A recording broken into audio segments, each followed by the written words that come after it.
shuttle has cleared the tower. Good afternoon. Welcome to Health or High Water. I am Bethany. I'm here with Brett. Hello. And we have an amazing guest who will get a real intro in a second, but his name is Peyton. Welcome. Hey, what's going on, you guys? Welcome again to Health or High Water. Thank you for joining us. Peyton, what's happening, man? How you feeling? Thanks for having me. Hey, no, thank you for coming out. Appreciate it. Lots of stuff going on in your day, so taking the time out means a lot. Happy to be here. Thanks to the listeners for joining us.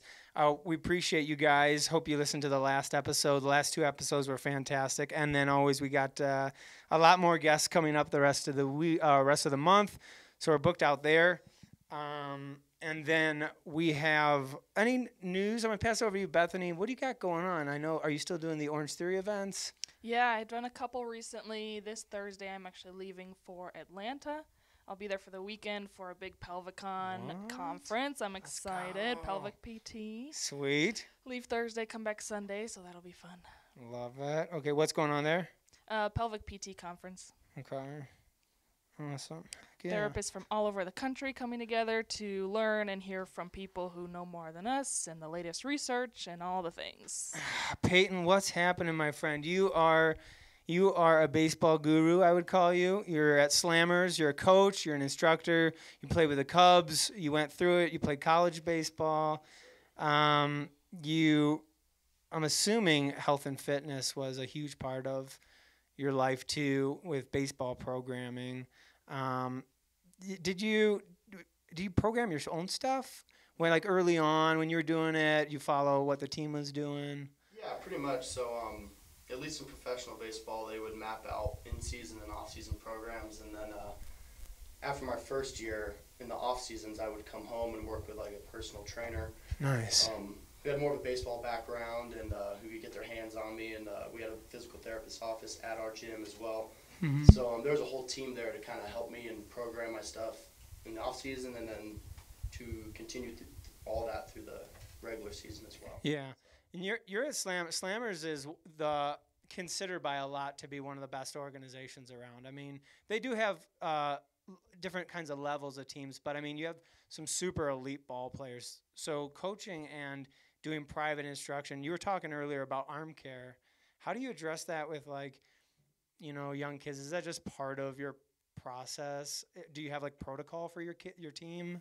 Yeah, so it kind of just varies age to age and player to player. Honestly, it's definitely not a cookie cutter program, at least when they get older, especially into college and professional baseball, just because their bodies have adapted and compensated for so many years that some guys need different exercises than everyone else. But with the youth side, it's pretty just keeping them athletic, keeping them throwing more than they're pitching, actually, if that makes sense. Yeah. I think a big deal in youth baseball today is they pitch more than they throw. So they don't throw as much as you or I did when we were kids. Yeah. They're just pitching all the time. Good point. And, and I have parents come to me saying, hey, can you help my son with his mechanics or get him on an arm care program? And I go, he can't do 5 bodyweight push-ups. So let's start there before we start doing this fancy arm care program. And, that's why your arm hurts. Because you can't, you're going out there and pitching. Just pitching. 100 pitches a weekend, maybe more, and then you can't do 5 bodyweight push-ups. And you're 11. So. That's so interesting. Bethany, have you seen, like with a repetitive stress injury like that, you've seen stuff like that before. You have a whole protocol, I'm guessing, right? Yeah, it's just so hard sometimes with people who are stuck in a routine and they don't want to change it. And especially with throwing and pitching, like such an open chain movement where you're never weight bearing through the joints. Like, weight bearing is so good for your body, and it stimulates the bone and the muscle, and you just have to work it into no matter what you're doing. I agree. The first thing I try to tell kids is, like, you got to get strong. I don't care if you're 9, 10, or 11. You have to get strong. We have to create a base. And then we can move on to, okay, let's develop some power and some speed and all that stuff. But for the most part, with arm care, with the youth kids, I just try to make sure they are throwing more than they're pitching.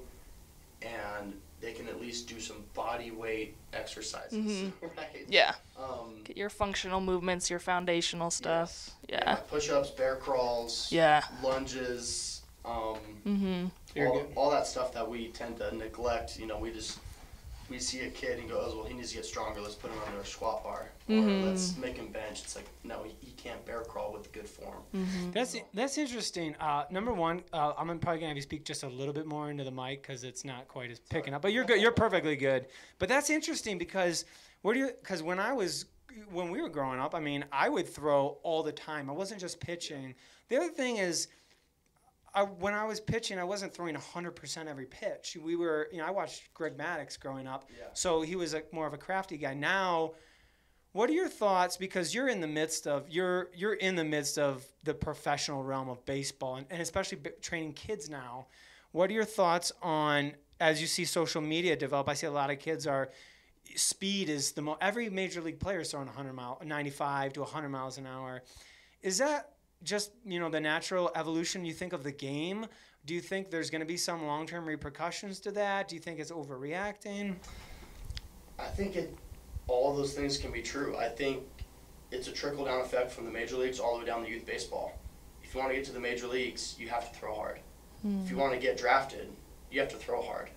If you want to play Division I baseball, you have to throw hard. If you want to make the varsity team, as soon as possible, you have to throw hard. If you want to make the top club team at 12, you have to throw hard. Right? So it's just a trickle-down effect from the highest level all the way down to the lowest youth levels when they start to get competitive, when they start to travel and play tournaments and stuff like that. So I think there will eventually be a repercussion for all the velocity trends, whether that is guys' elbows and shoulders just blowing out and we can't control it, or if it's the top level of the game where these guys just can't pitch. Where, I know more dudes who throw 100 in the low levels of the minor leagues, and no one will ever know their names because they can't get outs. And I wasn't a guy who threw very hard, but I was able to work with what I had, and shoot, but maybe if I did throw a little bit harder, those mistakes that I did make at 92, 94, if it was 96 to 98, shoot, maybe that's a swing and miss instead of a home run. Who knows? But, I don't know. I think it's just the evolution of the game, evolution of humans and training, and we can, with people like yourselves, we can develop players faster than ever. Major league teams, they can identify big league traits in players better than ever with technology. So I don't know. It's going to be interesting to say the least. But the game is being played at a level right now that we've never seen, with guys hitting home runs further and more often, and guys throwing harder velocities than ever before, more consistently. I don't know. I love baseball. I'm excited where to see the game goes, but until something happens at the major league level, where they start to look for different attributes, and you see those on TV, then that will trickle down all the way back down to youth baseball, where it's like, hey, we need a guy who's not going to throw as hard as he can every single pitch. We need a guy who's going to cruise at 80, 90% for 6, 7, 8 innings, and then do it again in 5 days. So. Man, I miss those days. I do too. Those are gone. I think. Do you think those days are gone? Do you think the game has just kind of passed by the? It just kind of depends. I mean, you can turn on any game right now, any team, and there's multiple guys on the pitching staff who are high 80s, low 90s, and they've been doing it for a while. And even the guys who I like to watch, like Clayton Kershaw, Max Scherzer, guys who've been in the league for a long time, they'll hit those higher velocities later in the season, playoff baseball, big game, big situation type. But hey, for the first few months of the season, they're low 90s and they pitch. So there's still guys out there who do it, whether they're big famous guys or guys who are maybe past their prime, but they're still pitching in the big leagues. So that's awesome. Bethany, have you seen baseball players as like injury related yet, or no? I know you focus on different areas. Not on the professional level. Like Okay. some kids before, like for school, like the school team. Gotcha. Yeah. Gotcha. There'd be lots of Mhm. repetitive stress injuries for baseball.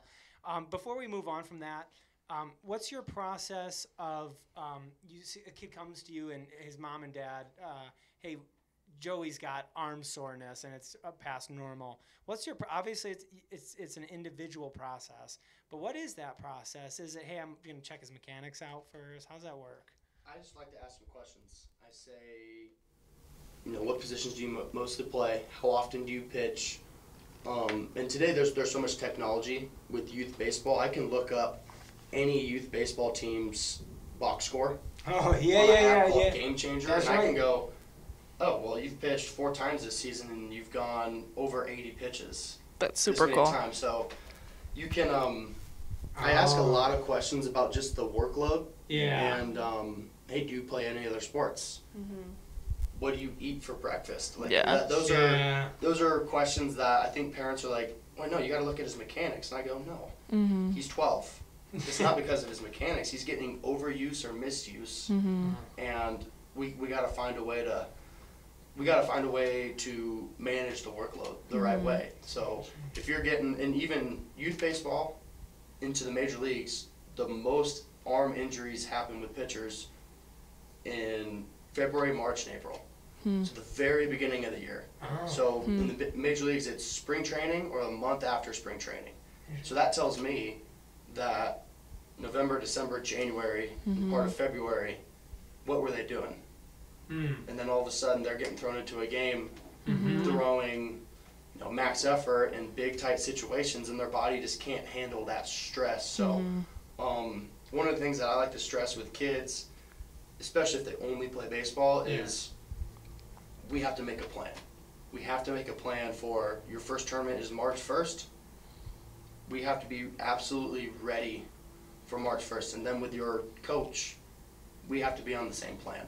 Yeah. We can't be, hey, he's ready for 3 innings March 1st, but you're throwing a no-hitter, so we have to keep throwing him. Next thing you know, he's thrown 7 innings and 115 pitches in a youth baseball game, and I guarantee that kid's not going to look back and be like, man, that was the best day of my life. You It's dropped going to be forgotten. Yeah. you dropped a bomb about the throwing, not just going out and pitching. Yeah. That's still stuck in my mind about like, whoa, that makes perfect sense. The kids should get out. We used to play catch for fun. It wasn't just we didn't just go to practice and okay, now I'm going to pitch a bullpen. Yeah. We were out playing in the yard every day throwing. Yep. My arm was never sore ever. I never took one ibuprofen. So that's what a interesting If you weren't playing catch with a baseball, you're playing catch with a Football, You're yeah. playing wall ball. Or frisbee. you were throwing doing rocks at stop signs or something. Skipping rocks on a lake or something, right? Like you were throwing something. You That's were. interesting. It's and you were probably playing. Well, like myself, I played multiple sports for a very long time. You a football guy? Yeah, too? yeah. I played football up until my senior year of high school. So that was a tough decision, and now kids are playing one sport earlier than ever. They're specializing in basketball or football or baseball, and then baseball specific. They're a 13-year-old pitcher only, and they don't play any other sports. That's a recipe for disaster, in my opinion. Yeah, I totally agree with you. Why specialize as a pitcher that early on? I always say, I was like, every kid's they come to me, I don't know if he's a pitcher. I'm like, everyone can learn how to throw the ball. Yes. Yeah, and especially at the youth levels. I mean, I can just see like, oh, he's the best pitcher on the team. Well, why? Oh, well, he throws strikes. Okay, so how many times is he going to pitch this weekend? Oh, probably twice. I'm like, that's a problem. That is a problem. The kid can't walk and chew gum, but you're going to make him go 1 inning today and then day off and then 4 innings 2 days like no, it's all of it. The misinformation, parents and coaches being uneducated. Yeah. And then, at the end of the day, what I'm learning now being full-time in youth baseball, it's up to the adult in the room to put their foot down and say, hey, this is what we're doing. I don't care about the trophy this weekend. I care about you pitching on the varsity team in 2 years. Rather than the 14U AAA tournament in March, right? So having to win some sort of like Yeah. random Title. trophy. Totally. I'm gonna ask you. I'm gonna pass over to you, Bethany, after this one. But let me change gears because I'm a diehard. We were talking about this earlier. I'm a diehard Cubs fan. Bulls, Chicago Cubs, Blackhawks, Bears. I grew up a Chicago guy. My grandpa was a barber in Wheeling, Illinois for 40 years. You played for the Cubs. What was that like? The Cubs are notoriously they love their sports teams. I mean, more than any other team. What was that like? It was great. The Chicago Cubs organization, I was never a part of any other organization, but I was with them for 7 years, and they are the best. They, I was able to father and raise 2 kids while my time with them, and I couldn't imagine being anyplace else with them. Even in spring training, we have the spring training complex down there in Mesa for the Cubs is packed. Every day. Yeah, for sure. They take it so serious. So even when it was my first spring training and people are asking for my autograph, and I'm like, why do you want my autograph? Anthony Rizzo just walked by, and John Lester, and Wilson Contreras, all these guys. I'm like, why would they want my autograph? That's so cool. Nobody, right? And it's you get to recognize people. So by the time my 6th spring training, my final one, I've been seeing the same families for the last 4, 5, 6 years, and I remember them, they remember me, and they still ask for me to sign a card, and it's cool. It's a really, from the top down, ownership all the way down to the field managers in the rookie ball. It's a family environment for sure. Wow, that's incredible. Bethany, before I steal everything, you want to jump in at all? Yeah, I definitely sympathize with just dealing with all the factors of like the misinformation, and especially in youth, like the extra factor of having the parents so concerned and involved. Like, it's not just your client who is seeing everything on social media and questioning what they're doing and what you're having them do, but then the parents are in like, I don't think they should do that for this reason, whether it's valid or not. It's just so much to handle. But You said something really interesting right there, like with the social media aspect. So I'm going to rewind back to when I was in high school, and I played for the same organization that I work at right now, Slammers Baseball. We, one of the owners there, his name's Clint Zavaris. He's from Denver, Colorado, went to Mullen High School, pitched in the big leagues. He ran a off-season weighted ball program called the Arm Velocity Program, AVP is what we call it. And we still run it to this day. Back in 2011, 2012, when I was going through high school doing it, we were doing stuff that we would never, ever have kids do today, okay? I mean, we're throwing 10-ounce balls all the way down to 2-ounce balls, and we didn't have a weight room. And we were doing it 3 days a week for 18 weeks, and I can tell you this, nobody got hurt. Nobody got hurt. We didn't have a weight room. Our workouts were, all right, go throw, and then planks, push-ups, pull-ups, jump rope. Bodyweight stuff. But the thing is, I believe no one got hurt because we couldn't question. We were just saying, hey, we have 2 ex-big league coaches right here teaching us this revolutionary weighted ball program, revolutionary stuff. We didn't have Twitter and Instagram to go see, oh, well, Driveline Athletics, they do this. Tread Athletics, they do this. Yeah. This other organization down the street, they're doing these exercises. We just took everything they said as gold, and we truly bought in and invested our time and energy into it. No one got hurt. Everyone got better. But now the kids that I coach, we have one of the best weight rooms in the entire state. We really do. We have every toy, everything you can imagine for a baseball player, we got it. And it's like training at the Chicago Cubs spring training complex. That's cool. Like, there's nothing at their weight room or anything they have to do with pitching that we don't have. We're really fortunate. So we have all the right stuff. We've done research. We adjust year to year with how we're going to train kids and month to month, and we experiment. But now, we know what we're doing is the right thing, but now we have to compete in state with other people going, oh, well, they just posted a video of them doing this. Why aren't we doing that? Why isn't my son doing that yet? Or these people out in Washington, they're doing this. Why don't we do that? And it's like, Well, We this is why. Yeah, I right. I have to be able to have a conversation about it, and you know, I'll either say, hey, we're going to do that. We're just not there yet, or like I said earlier, hey, we have to. You can't throw the ball 120 feet. yeah. You're 13 years old and 75 pounds. Like we're not going to do that, right? Like Do you get? so. Lots of comparing with people all over the state and the country like that. Yeah, it's hard.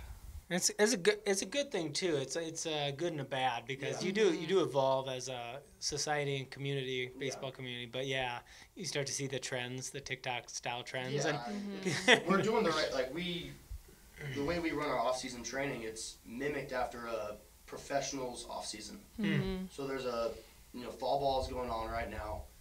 It's about to end, and then first week of November we have a slow ramp up. So for 2 weeks they're throwing some plyo balls, footballs. They're not touching a baseball. And then for 2 weeks after that, that's when we'll implement the baseball. But it's a slow build, and then we have 18 weeks.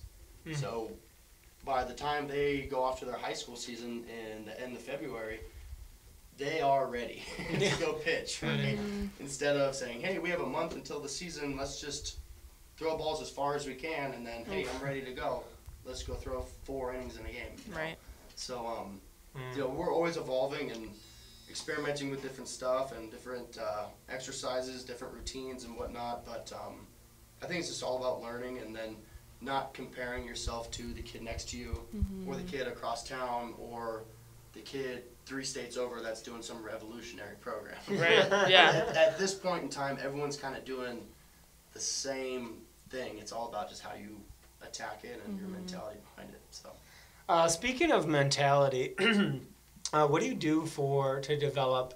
Kids have a lot of different spectrum of some are very aggressive and like they have that quote unquote killer instinct. Pitchers develop that tough mentality. What do you do for the mentality? Is that just part of it's being surrounded by, or do you have specific things you do with the kids to teach them how to hitting approach and all that? Yeah. Again, I think it's a lot of individuality, right? I don't learn the same as you, and you don't learn the same as Bethany. Like, and that all starts with when we're kids. So, learning who the kid is, learning how they react to certain situations, whether it's me yelling at them or me pulling them aside and quietly chewing them out. Or it's just telling them, hey, like, you're a leader. People are going to follow you. If you want to be on this team or if you want to be this type of player who you say you are, you have to act a certain way. Or you have to create certain habits because your habits eventually become who you are, right? So I think it's, me personally, I was very, very, very lucky to be raised the way I was with my dad and my parents.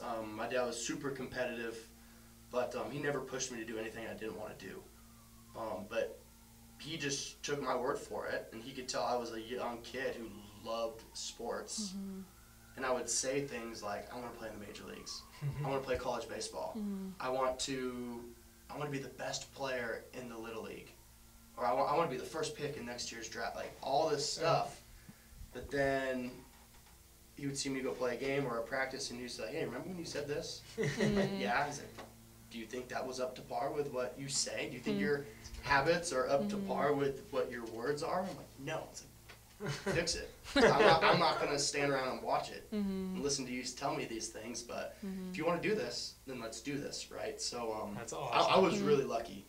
And then I had mentors throughout high school and college. And, I think there is something to be said about like the mental toughness side with like going through some physical pain stuff too. Because what we did at my college for like fall workouts and stuff, I wouldn't recommend that to anybody. But one thing it did do, it weeded out people who weren't truly bought in.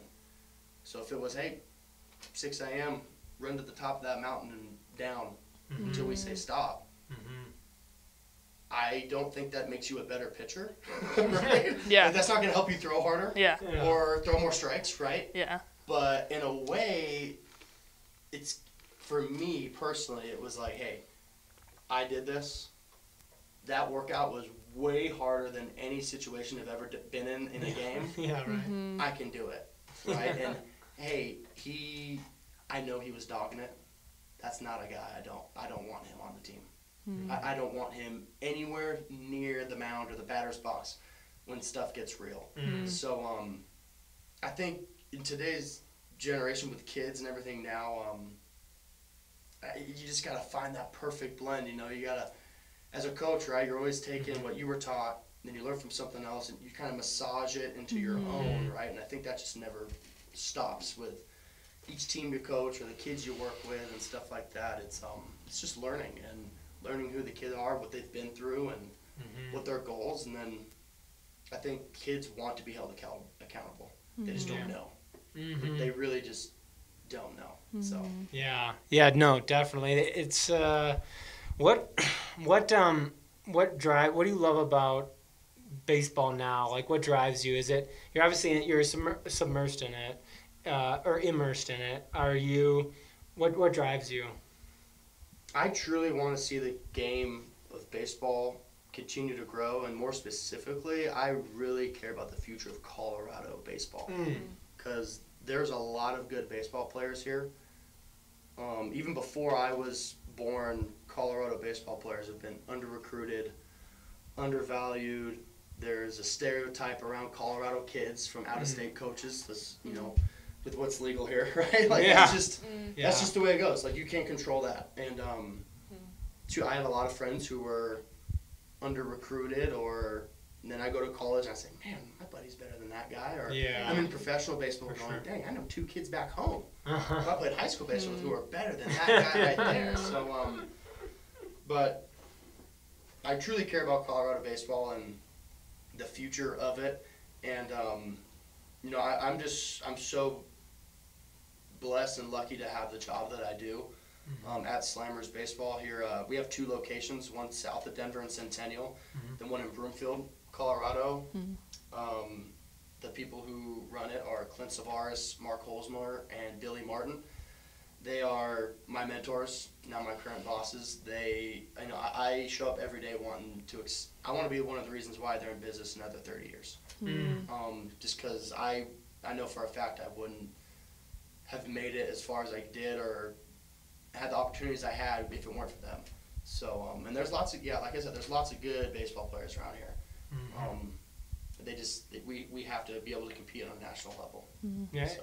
That's what Slammers does is on a national level. They're not just Colorado. No, we're I will admit that we are the best organization, the biggest, the most successful organization in the Mountain West region, let alone the state. And I think it's just because of the people that we have in place and the people that have been in charge for so long, and the people that, you know, it's rare that we have a one and done type of situation with employment. Most of the people there have been there for 10, maybe 20 years. So, so it's a great environment, and you know, we do compete on a national level. Our top teams are very competitive. We have multiple teams ranked in the top 50 in the United States, some of them in the top 30, at all classes in the high school, in the freshman through senior. So that's the goal, is to continue to be the best in state, and then compete out of state as well. So yeah, oh, that's fantastic. Bethany, anything you want to interject at all? Yeah, I think you always know almost automatically when people have been there that long, 10 to 20 years. It doesn't happen that much anymore. So you know that there's good values and integrity there. So that's really cool. It's just a special place. It's it's a locker room feel. So I really connect with that as well. Come into work, high five the boys. I'm gonna leave here. I'm gonna throw on my T-shirt and my Nikes. I'm gonna go into work. I get to wear pretty much this every single day to work. It's great.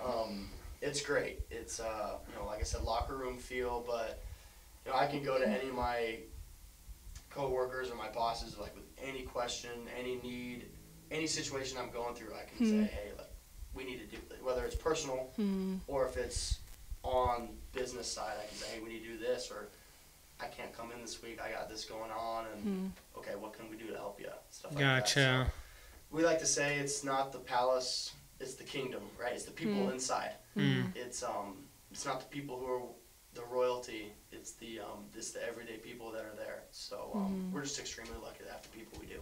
Man, that's awesome. Cool.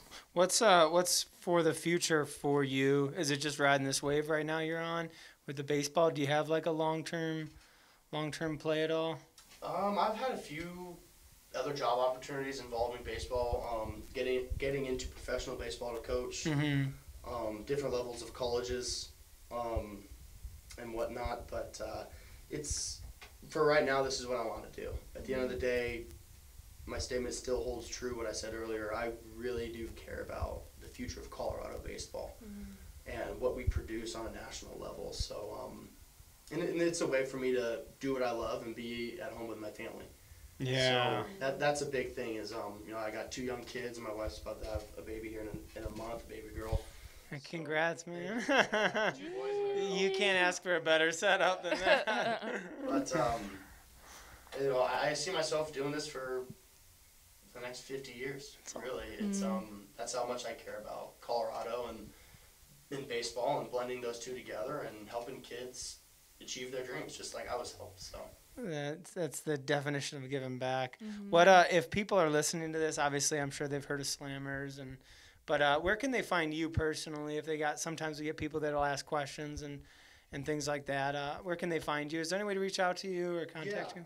I do have Instagram and Twitter. I have a personal Instagram page, and I also have my coaching Instagram page. I'll be honest with you, I have no idea what my handle is. We'll put it in we'll tag it in the spot of on Twitter, Instagram. We got you. Facebook's confidential. That's for family. But no, I got the social media stuff, and I post some content on there with coaching and try to repost all of our stuff about our guys when they do go out of state and compete out of state. So. That's cool. Super legit. Well, thanks. First of all, thanks again. Appreciate you coming on. Baseball is always one of my favorite topics. Bethany, closing words? Yeah, just thanks for coming. Thanks for spending a little time with us and sharing your wisdom. Yeah, I'm glad you guys reached out. And like I said earlier, anytime I can come talk to people who are willing to listen, I'll gladly take part. So. Well, that's the cool thing. That's the cool thing about this podcast. I think we're on episode 100 or so, and we've had people from every walk of life, professional, and we've found. I think maybe you can speak to this, but we found this this collectiveness is everybody's heading in the same direction. Everybody's headed in like mental health, mental wealth. I think that might be a new term. But I mean, they're really people that are giving back right now. And I think we're in a renaissance period as far as health goes. I think we're turning a huge corner. I think baseball is one of the most fantastic games. I grew up with it like you did, and I was like, I need to give back. I love this. And I love coaching even the younger kids that are brand new and are like, nobody ever pays attention to me. Usually a coach comes over and says, oh, good job. But I'm like, no, dude, you can do better. Let me show you. I see where you're messing up. And I kind of see the smile on your face, too, because I know you feel that with me. It's like, that's our chance to give back. It makes us feel good, but we're giving the kid the opportunity. Yeah, it's such a good time. Like, we were literally living our dream, whether we're pitching in the pros like you did, which I'm so impressed isn't the right word, but envious isn't covered either. It's just such a cool opportunity. Like, what an amazing experience that must have been, like, to be able to speak on from that perspective. So just really glad, man. Thank you coming in. Thanks again, Health or High Water listeners. We appreciate you joining in this journey. Go look up Peyton Remy. We'll put all of his social media stuff at the bottom. Not his Facebook.